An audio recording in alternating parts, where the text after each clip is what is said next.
আসসালামু আলাইকুম। Wheel of engineers থেকে আমি মোহাম্মদ ওমর ফারুক ইসলাম, সদ্য সুপারিশপ্রাপ্ত junior inspector tech, welding and fabrication, সরকারি টেকনিক্যাল স্কুল অ্যান্ড কলেজ। আজ আমি আপনাদের সাথে কথা বলবো আসন্ন রেলওয়ে পরীক্ষার প্যাটার্ন এবং কোন বিষয়গুলো পড়লে আপনার প্রস্তুতি আরও বেশি শানিত হবে সে বিষয় নিয়ে। তো আমরা একটু শুরু করার আগে কিছু কথা বলে নিই। আমরা জানি আমাদের পূর্বের পরীক্ষা হয়েছিল 5 জুলাই 2024 সালে। পরীক্ষাটা বহুল আলোচিত একটা পরীক্ষা ছিল এবং প্রশ্ন ফাঁসের একটা ইস্যু ছিল। তো সেই কারণে বর্তমান সরকার এই পরীক্ষাটা বাতিল করে দেয়। পরীক্ষা বাতিল হয় 2 ডিসেম্বর 2024 সালে। তো এই পরীক্ষার জন্য নতুন করে পরীক্ষা বাতিলের নোটিশে উল্লেখ করা হয়েছে এই পরীক্ষাটা হবে 2025 সালের মার্চ মাসের যে কোনো মাঝামাঝি সময়ে। তো এখন থেকে যদি আমরা হিসাব করি মিনিমাম 3 থেকে 3.5 মাস সময় আমরা পাবো। আমার কাছে মনে হয় এটা একটা হিউজ সময়, একটা স্ট্রং প্রিপারেশন নেওয়ার জন্য। এই সময়টাকে আমরা যদি প্রপারলি ইউটিলাইজ করতে পারি, প্রপার ওয়েতে কাজে লাগাইতে পারি, আমি বিশ্বাসী খুব একটা ভালো পরীক্ষা দেওয়া সম্ভব এবং ভালো মার্ক ক্যারি করা সম্ভব। তো আসলে পিএসসির অধীনে যে পরীক্ষাগুলো হয়, প্রিভিয়াস যে পরীক্ষাগুলো হয়েছে, আমরা যদি পর্যালোচনা করে দেখি, এর আগে 200 মার্কের প্যাটার্নের পরীক্ষা হয়েছে জুনিয়র ইন্সট্রাক্টর এবং বাংলাদেশ রেলওয়ে, যে পরীক্ষাটা বাতিল হয়ে গেছে। তো এইখানে প্রশ্ন প্যাটার্ন কীরকম ছিল আমরা একটু এটা নিয়ে আলোচনা করব, এরপর আমরা বিস্তারিত আরও জানার চেষ্টা করব। তো আমরা শুরু করি। যদি আমরা দেখি যে আসলে আমাদের যে জুনিয়র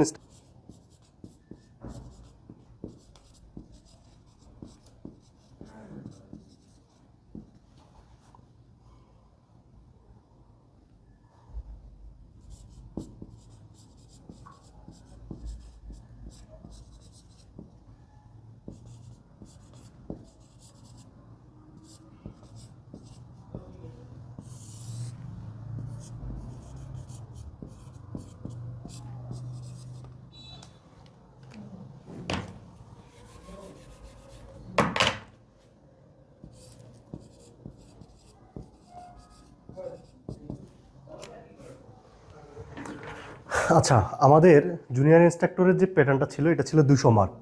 তো এর মধ্যে বাংলা থেকে ছিল 40 মার্ক, ইংরেজি থেকে ছিল 40 মার্ক, সাধারণ জ্ঞান থেকে ছিল 40 মার্ক, দৈনন্দিন বিজ্ঞান থেকে ছিল 50 মার্ক এবং গণিত থেকে ছিল 30 মার্ক।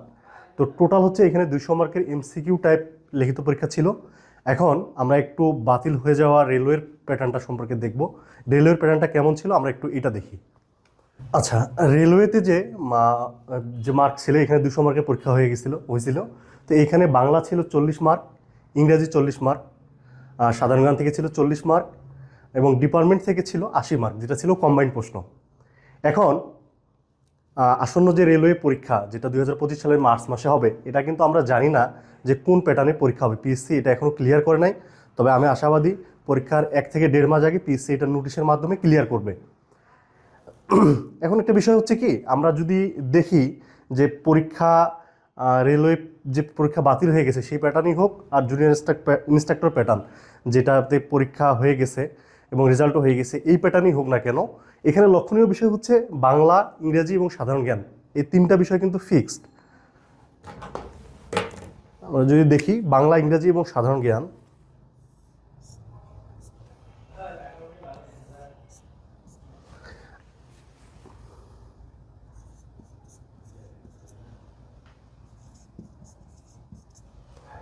আমাদের 2025 সালের মার্চ মাসে যে পরীক্ষা হবে, এই পরীক্ষাতে প্যাটার্ন জুনিয়র ইন্সট্রাক্টর প্যাটার্নই, পরীক্ষার প্রশ্ন প্যাটার্ন জুনিয়র ইন্সট্রাক্টর প্যাটার্নই হোক আর বাতিল হয়ে যাওয়া রেলওয়ের প্যাটার্নই হোক, যেভাবেই হোক না কেন, এখানে বাংলা, ইংরেজি, সাধারণ জ্ঞান এই 3টা কিন্তু কমন এবং এই 3টা ফিক্সড। এই 3টা থেকে প্রশ্ন মাস্ট থাকবে। এখন দেখার বিষয় হচ্ছে প্রশ্ন ডিপার্টমেন্ট কম্বাইন্ড হয় নাকি জুনিয়র ইন্সট্রাক্টর প্যাটার্নে হয়, এটা অবশ্যই পিএসসি নোটিশের মাধ্যমে ক্লিয়ার করবে। তো বাংলা, ইংরেজি, সাধারণ জ্ঞান এই 3টাতে হচ্ছে টোটাল 120 মার্ক। এই 3টা আমাদেরকে এখন থেকে ফোকাস করে এই 3টাকে ভালোভাবে এই 3টার জন্য প্রিপারেশন নিতে হবে। তো বাংলা, ইংরেজি, সাধারণ জ্ঞান এবং ডিপার্টমেন্ট আমরা কোন বইগুলো পড়বো, কোন বইগুলো পড়লে আমরা ভালো মার্ক ক্যারি করতে পারবো, আমরা এখন এই বিষয়গুলো নিয়ে বিস্তারিত আলোচনা করব।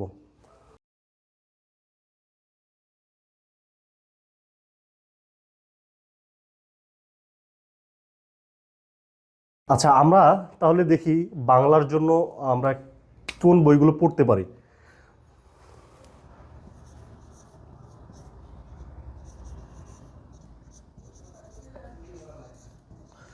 বাংলা 40 মার্ক। এই বাংলার জন্য আমরা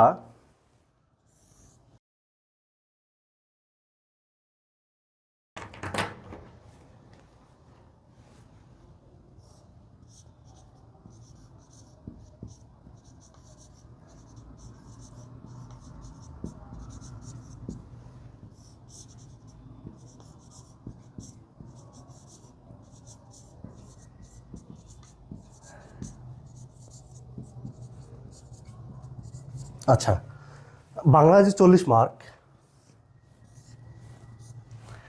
বাংলায় যে 40 মার্ক, এই 40 মার্কের মধ্যে বাংলার মধ্যে আবার দুইটা পার্ট আছে। একটা হচ্ছে বাংলা সাহিত্য, আর একটা হচ্ছে বাংলা ভাষা এবং ব্যাকরণ। তো প্রিভিয়াস যে রেলের প্রশ্নটা ছিল, আমরা যদি এটা একটু ইউটিলাইজ করি তাহলে দেখতে পাই যে বাংলা ভাষা, বাংলা সাহিত্য থেকে 33টা প্রশ্ন ছিল এবং বাংলা ভাষা এবং ব্যাকরণ থেকে 60টা প্রশ্ন ছিল। তো আমাদের সচরাচর যে পিএসসির আন্ডারে যে পরীক্ষাগুলো হয়, এখানে বাংলা সাহিত্য থেকে বেশি প্রশ্ন থাকে। বাংলা সাহিত্যর মধ্যে আবার 3টা পার্ট আছে: প্রাচীন যুগ, মধ্যযুগ, আধুনিক যুগ। আধুনিক যুগের বিভিন্ন কবি, সাহিত্যিক, তাদের বিভিন্ন লেখা, উপন্যাস, সাহিত্য, কবিতা, এই সব বিষয়গুলো নিয়ে বাংলা সাহিত্য আর বাংলা ভাষা এবং ব্যাকরণ এখানে বিস্তারিত। তো এইখানে আমরা এটা পরে দেখব যে আমাদের কোন কোন টপিকগুলো পড়তে হবে বা কোন কোন পার্টগুলো পড়তে হবে, এটা আমরা পরের ভিডিওতে আলোচনা করবো ইনশাল্লাহ। এখন বাংলাতে 40 মার্ক ক্যারি করার জন্য আমাদের কোন বইগুলো পড়া উচিত বা কোন বইগুলো পড়লে আমরা ভালো মার্ক ক্যারি করতে পারবো, আমরা একটু এটা নিয়ে কথা বলবো।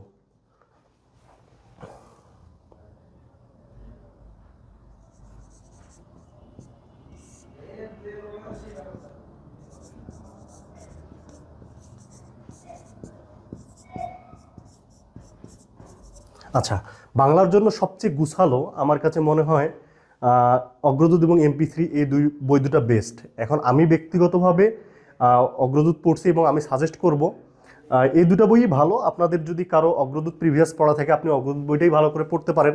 আর কারো যদি MP3 পড়া থাকে, সে MP3 পড়তে পারেন। কিন্তু নতুন করে বই চেঞ্জ করার কোনো প্রয়োজন নাই। আপনার যদি প্রিভিয়াস MP3 পড়া থাকে, আপনি MP3 পড়েন, এটা ভালোভাবে রিভিশন দেন।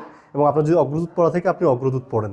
এই দুটা বই যদি কেউ ভালো করে পড়ে, যার যেটা পড়া আছে, আমার মনে হয় বাংলা 40 মার্কের মধ্যে 40 মার্কই ক্যারি করা সম্ভব।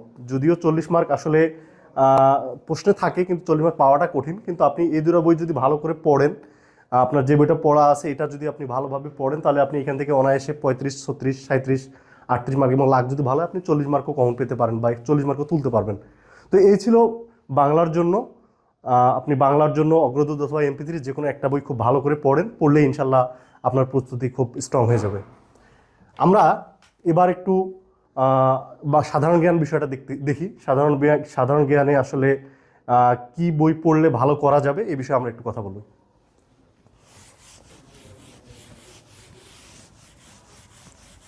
আচ্ছা, আমরা একটু সাধারণ জ্ঞানটা এবার দেখি। সাধারণ জ্ঞানে আমাদের টোটাল মার্ক হচ্ছে 40। সাধারণ জ্ঞানের আবার দুইটা পার্ট, একটা হচ্ছে বাংলাদেশ বিষয়াবলী, একটা হচ্ছে আন্তর্জাতিক বিষয়াবলী। তো আমরা একটু সাধারণ জ্ঞানটা বিস্তারিত দেখি।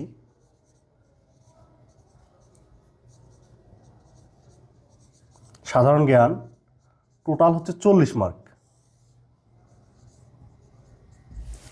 40 মার্ক। এর মধ্যে সাধারণ জ্ঞানের দুইটা পার্ট, একটা হচ্ছে বাংলাদেশ বিষয়াবলী, বাংলাদেশ বিষয়াবলী, বাংলাদেশ বিষয়াবলী, আর একটা হচ্ছে আন্তর্জাতিক বিষয়াবলী, আন্তর্জাতিক বিষয়াবলী। তো আমরা যদি পিএসসির প্রিভিয়াস প্রশ্নগুলো অ্যানালাইসিস করে দেখি, তাহলে বাংলাদেশ বিষয়াবলী থেকে মিনিমাম 30+ এবং আন্তর্জাতিক বিষয়াবলী থেকে 10টার মতো MCQ থাকে। তাহলে আপনি এখানে বুঝতেই পারতেছেন যে বাংলাদেশ বিষয়াবলীর গুরুত্ব কতটুকু, আন্তর্জাতিক বিষয়াবলী কতটুকু ইম্পর্টেন্ট। তো বাংলাদেশ বিষয়াবলী থেকে 30 মার্ক এবং আন্তর্জাতিক বিষয়াবলী থেকে 10 মার্ক। তাহলে বাংলাদেশ বিষয়াবলী অনেক ইম্পর্টেন্ট, আন্তর্জাতিক বিষয়াবলী একটু লেস ইম্পর্টেন্ট। এইগুলোর কোন কোন টপিকগুলো পড়তে হবে, এগুলো আমরা পরের ভিডিওতে দেখবো ইনশাআল্লাহ।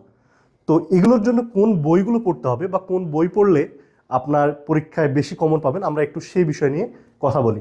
যদি বাংলাদেশ বিষয়াবলীর কথা বলি, এখানে দুইটা বই আছে, একটা হচ্ছে অগ্রদূত, একটা হচ্ছে MP3। অগ্রদূত,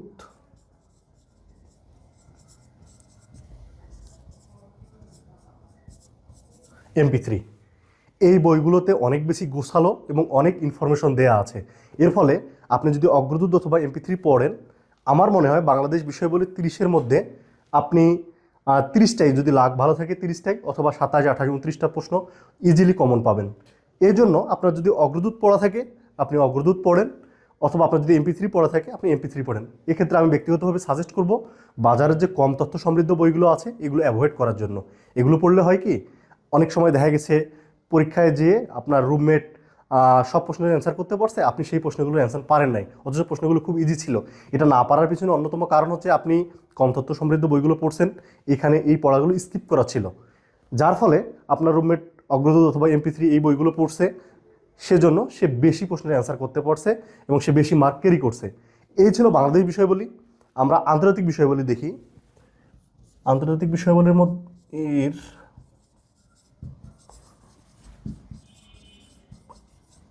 আমি ব্যক্তিগতভাবে সাজেস্ট করব প্রফেসর ডাইজেস্ট পড়ার জন্য। আন্তর্জাতিক বিষয়াবলী থেকে যেহেতু কম প্রশ্ন আসে, প্রফেসর ডাইজেস্ট অল্পের মধ্যে আন্তর্জাতিক বিষয়াবলী অনেক গুছালোভাবে তুলে ধরা আছে। তো কেউ যদি আন্তর্জাতিক বিষয়াবলীর জন্য প্রফেসর ডাইজেস্ট পড়ে, আমার মনে হয় যে এটা আন্তর্জাতিক বিষয়াবলীর জন্য এনাফ হবে। তো এই ছিল আমাদের সাধারণ জ্ঞান। সাধারণ জ্ঞানে কী কী টপিক পড়তে হবে এটা আমরা পরের ভিডিওতে বিস্তারিত আলোচনা করবো ইনশাআল্লাহ। আচ্ছা, আমরা এবার ইংলিশ একটু দেখি। ইংলিশের আসলে আমাদের কি বই পড়লে আমরা বেশি মার্ক ক্যারি করতে পারবো। তো ইংলিশের টোটাল হচ্ছে 40 মার্ক। ইংলিশের মধ্যে আবার দুটো পার্ট, একটা হচ্ছে ইংলিশ গ্রামার আর একটা হচ্ছে ইংলিশ লিটারেচার। তো প্রিভিয়াস যে পরীক্ষাগুলো পিএসসির অধীনে হয়ে গেছে আমরা দেখছি এখানে ইংলিশ গ্রামার থেকে মার্ক বেশি থাকে, ইংলিশ লিটারেচার থেকে তুলনামূলক কম মার্ক থাকে। আমি যদি প্রিভিয়াস রেলওয়ের যে পরীক্ষাটা বাতিল হয়ে গেছে এটার কথা যদি বলি, তাহলে এখানে ইংলিশ গ্রামার থেকে এটা থেকে 33 মার্ক,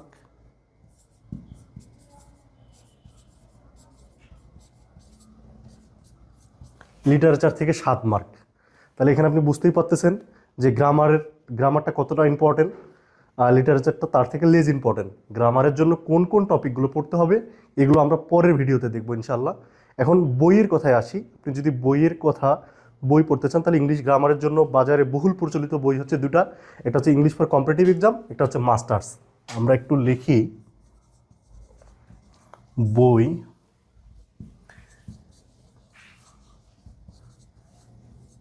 ইংলিশ ফর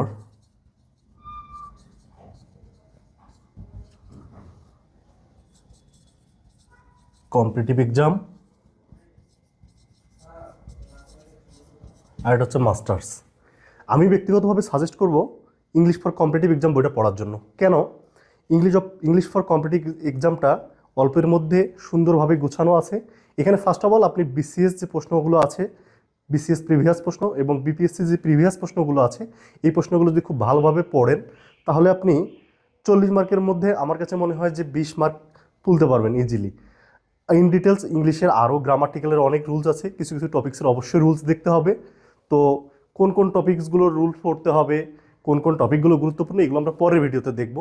মাস্টার্স বইটা অনেক ভালো এটাও, কিন্তু এটা একটু হিউজ বড়। আপনি যদি স্বল্প সময়ের মধ্যে ভালো প্রিপারেশন নিতে চান, আমার কাছে মনে হয় যে মাস্টার্সটার থেকে ইংলিশ ফর কম্পিটিটিভ এক্সামটা পড়লেই আপনার একটা গুছালো প্রস্তুতি হয়ে যাবে। তো এই ছিল বাংলা, ইংরেজি এবং সাধারণ জ্ঞান। এবার আমরা ডিপার্টমেন্ট পার্টটা একটু দেখব। ডিপার্টমেন্ট পার্টটায় যদি আমরা আসি, আমরা একটু ডিপার্টমেন্টটা এবার দেখি।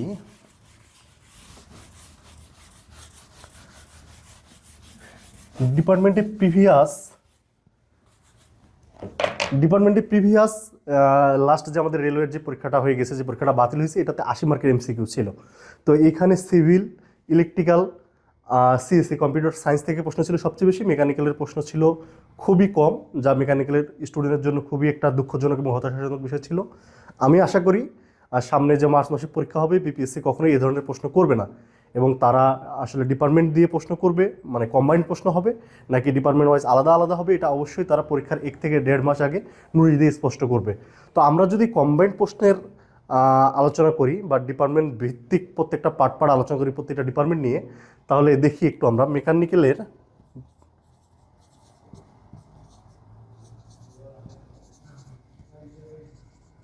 ডিপার্টমেন্টের টোটাল মার্ক হচ্ছে 80 মার্ক, ডিপার্টমেন্ট MCQ থেকে থাকে। এবং মেকানিক্যালের জন্য কোন বইগুলো পড়তে হবে বা কোন বই পড়লে ভালো মার্ক ক্যারি করা যাবে, আমরা একটু এই বিষয়টা দেখি। এরপর আমরা সিভিল এবং ইলেকট্রিক্যাল নিয়ে আলোচনা করব। মেকানিক্যালের কথা যদি বলি,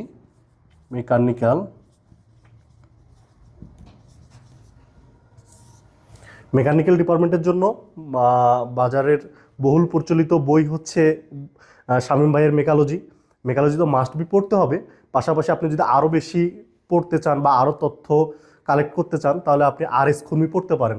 যদিও RS খুরমি ইংলিশ ভার্সন, এটার বাংলা ভার্সন হচ্ছে পিস্টন। তো কেউ যদি কারো কাছে RS খুরমি পড়াটা যদি কঠিন হয়ে যায় আপনি এটার জন্য পিস্টন পড়তে পারেন, পাশাপাশি মেকালজি পড়তে হবে। মেকালজি বইয়ের একটু একটু একটু বলি, মেকালজি বই হচ্ছে অনেক বেশি তথ্য দেওয়া আছে এখানে, এবং প্রিভিয়াস প্রশ্নগুলো কোনটা প্রশ্ন কোথায় আসছিল এটা উল্লেখ করে দেওয়া আছে। এই জন্য শামীম ভাইয়ের মেকালজি বইটা আপনি নিঃসন্দেহে পড়তে পারেন, এবং এর সাথে আপনি পিস্টনটা পড়তে পারেন। তো মেকানিক্যালের জন্য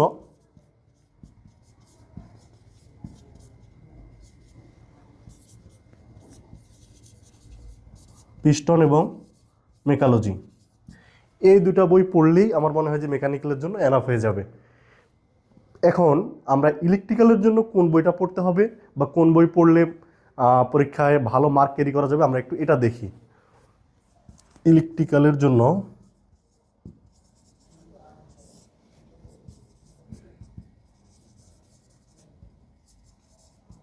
জি মাওলা MCQ। আমি যদিও মেকানিক্যাল স্টুডেন্ট, আমি ইলেকট্রিক্যালের অনেক ছোট ভাই ফ্রেন্ডদের কাছ থেকে তথ্য কালেক্ট করার চেষ্টা করছি যে ইলেকট্রিক্যালের জন্য কোন MCQ বইটা ভালো। তো তারা আমাকে যেটা সাজেস্ট করছে সেটা হচ্ছে জি মাওলা MCQ। কেউ যদি জি মাওলা MCQ পড়ে তাহলে আমার মনে হয় যে সে মোটামুটি তার একটা ভালো প্রিপারেশন হয়ে যাবে। পাশাপাশি যারা ইলেকট্রিক্যালের স্টুডেন্ট আছেন আপনাদের যদি আরও এই টাইপের রিলেটেড কোনো MCQ বই থাকে আপনারা সেটাও ফলো করতে পারেন। আমরা এখন একটু সিভিল নিয়ে কথা বলি।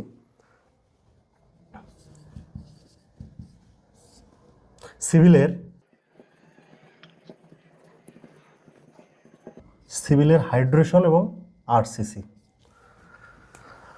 সিভিলের জন্য, সিভিলের MCQর জন্য হাইড্রেশন এবং RCC এই দুইটা বই আপনারা পড়তে পারেন। এখন যদি কম্বাইন্ড প্রশ্ন হয়ে থাকে মেকানিক্যালের স্টুডেন্ট, আমি মেকানিক্যালের স্টুডেন্ট, আমি মেকানিক্যালের নিয়ে যদি বলি সব বই তো পড়া সম্ভব না। আপনি সিভিল বা ইলেকট্রিক্যালের এই বইগুলোর যেগুলো ইম্পর্টেন্ট টপিক আছে বা প্রিভিয়াস যে টপিকগুলো থেকে প্রশ্ন হয়েছে আপনি এই টপিকগুলো পড়তে পারেন। আসলে আমার ইলেকট্রিক্যাল বা সিভিল নিয়ে আজকে এখানে কথা বলার কোনো ইয়া ছিল না, কিন্তু যেহেতু আমাদের কম্বাইন্ড প্রশ্ন হয় এর জন্য আমাদের এই কোন কোন বইগুলো থেকে প্রশ্ন আসে বা কোন বইগুলো থেকে প্রশ্ন পড়লে আমরা ভালো মার্ক ক্যারি করতে পারবো এগুলোর জন্য আমি আপনাদেরকে এই ইনফরমেশনগুলো দিয়ে রাখলাম। তো আপনারা সবসময় চেষ্টা করবেন নিজের ডিপার্টমেন্টের প্রিপারেশনটা আগে ভালো করে নেওয়ার জন্য, পাশাপাশি ইলেকট্রিক্যাল এবং সিভিলের এই বইগুলো থেকে ইনফরমেশন বা MCQ কালেক্ট করার জন্য।